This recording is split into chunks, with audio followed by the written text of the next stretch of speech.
Kecerdasan finansial dasar. Sebenarnya jauh lebih penting memiliki kecerdasan finansial yang bagus dibandingkan memiliki ilmu mencari uang yang bagus. Hanya sedikit orang yang bisa punya dua-duanya. Fakta di dunia menunjukkan, mereka yang hanya memiliki kemampuan mencari uang yang sangat bagus pun pada akhirnya kalah jauh dengan mereka yang cerdas finansial atau pandai mengelola uang, meskipun kemampuan mencari uangnya pas-pasan. Bayangkan jika seseorang bisa memiliki kemampuan mencari uang yang prima dan sekaligus memiliki kecerdasan uang yang prima pula.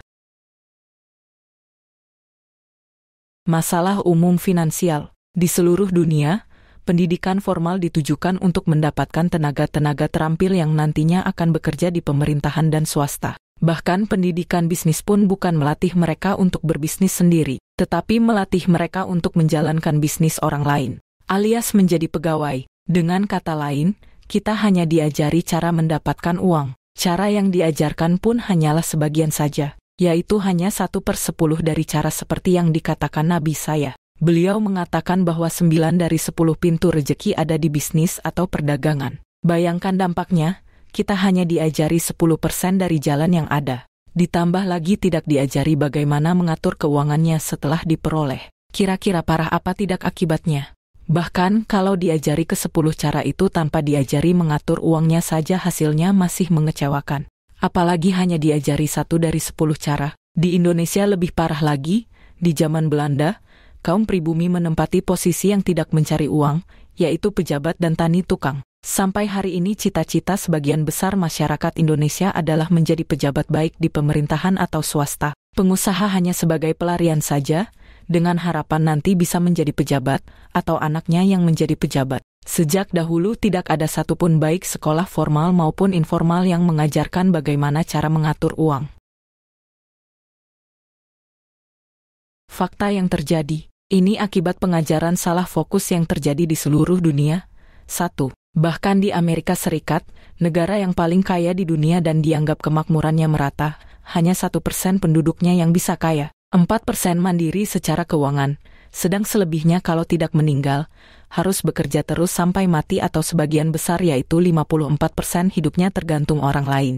Nanti setelah benar-benar tidak kuat, akan hidup tergantung pihak lain, yaitu pensiunan pemerintah dan bantuan anak-anak. 2. Di Indonesia pernah diteliti oleh majalah SWA. Profesional berpenghasilan besar seperti dokter, pengacara, notaris, direktur dan lain-lain, 80% akan jatuh miskin di usia tua. Bayangkan, mereka orang-orang yang seumur hidupnya mendapatkan penghasilan besar. Mereka orang-orang yang bisa mengumpulkan uang banyak. Toh akhirnya sebagian besar jatuh miskin. 3. Di Amerika, 90% pemenang lotre di atas $250.000 akan jatuh miskin lagi 3 tahun setelah menang lotre. Umumnya mereka tidak tahu kemana uang mereka pergi. Coba teliti lagi, apakah Anda tahu kemana saja uang yang Anda peroleh itu pergi? Sudah berapa lama Anda bekerja dan berapa yang diperoleh dan berapa yang ada sekarang? Saya yakin Anda tidak menemukan kemana uang itu. Itulah 3 fakta yang menunjukkan bahwa kecerdasan finansial kita rata-rata masih rendah. Manfaat kecerdasan finansial. Jika Anda cerdas finansial, maka yang terjadi adalah 1. Anda tidak mengejar penghasilan besar. Anda justru akan mencari penghasilan kecil, bahkan sesuatu yang awalnya tidak menghasilkan. Dengan begitu Anda akan hanya sedikit mendapat saingan. Karena sebagian besar mereka yang tidak cerdas finansial akan mencari penghasilan yang besar, cepat dan aman tanpa resiko. Para penipu pun siap membuat perangkap untuk mereka. Ken Kesey mengatakan, rahasia untuk menjadi penipu yang hebat adalah mengetahui apa yang diinginkan calon korbannya dan meyakinkan padanya bahwa ia akan memperoleh yang diidamkannya. Karena semua senang sesuatu yang sebenarnya tidak ada, yaitu penghasilan besar, cepat dan aman, maka diciptakanlah hal yang tidak mungkin itu menjadi seolah-olah mungkin. Charles Ponzi tahun sekitar 1920 sudah menciptakan skemanya. Mereka tinggal membungkusnya dengan aneka bungkus yang indah. Pasti akan banyak yang memakan umpannya. Itu tidak akan terjadi pada mereka yang cerdas finansial. Orang yang cerdas finansial akan lari jauh-jauh jika mendengar kalimat penghasilan yang besar, cepat, dan aman tanpa resiko dijadikan satu. Alarm di kepalanya seketika akan membunyikan tanda bahaya. Karena penyatuan itu memang menyalahi aturan dasar investasi dan hukum alam manapun di bidang keuangan. Di balik itu biasanya ada jebakan Batman. 2. Jika cerdas finansial, Anda akan mampu memanfaatkan penghasilan sekarang untuk kesejahteraan anak cucu Anda. Pada sebagian besar orang, penghasilannya hanya berhenti untuk mendukung kesejahteraan dirinya. Itu pun seringkali tidak sampai di ujung umur. Orang yang cerdas finansial akan berpikir ulang jika harus bersusah payah membangun sesuatu yang hanya berhenti pada dirinya. Mereka lebih memilih bersusah payah membangun sesuatu yang akan terus menghasilkan uang bagi anak cucunya, yaitu membangun aset. 3.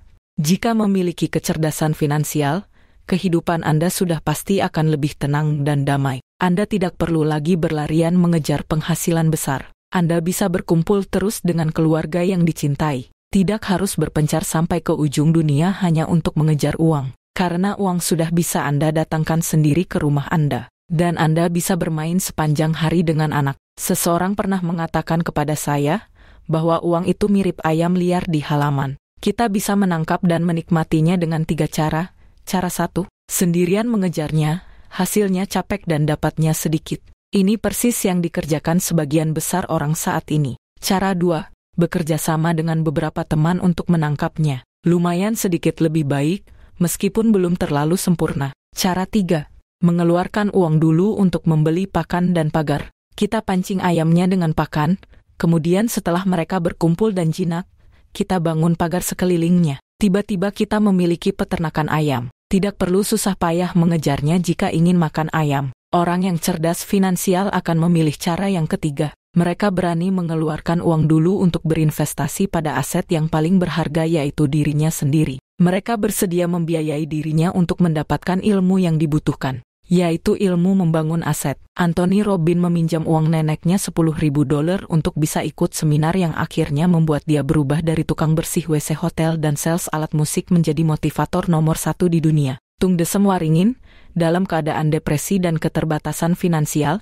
dia memutuskan untuk membeli DVD audio Anthony Robbins yang menjadi spirit baru dan merubah hidupnya. Ia bahkan telah menginvestasikan ratusan juta untuk mengikuti seminar-seminar Anthony Robbins. Sebagai pembicara yang sudah berpengalaman, Tung Desem Waringin telah mendapat berbagai penghargaan dan menulis beberapa buku bestseller. Ada banyak kisah inspiratif lainnya tentang orang-orang yang memutuskan menyisihkan sebagian besar penghasilannya untuk membangun aset, yang kemudian aset tersebut memberikan penghasilan pasif kepada mereka, tanpa harus mereka bekerja lagi untuk mencari uang.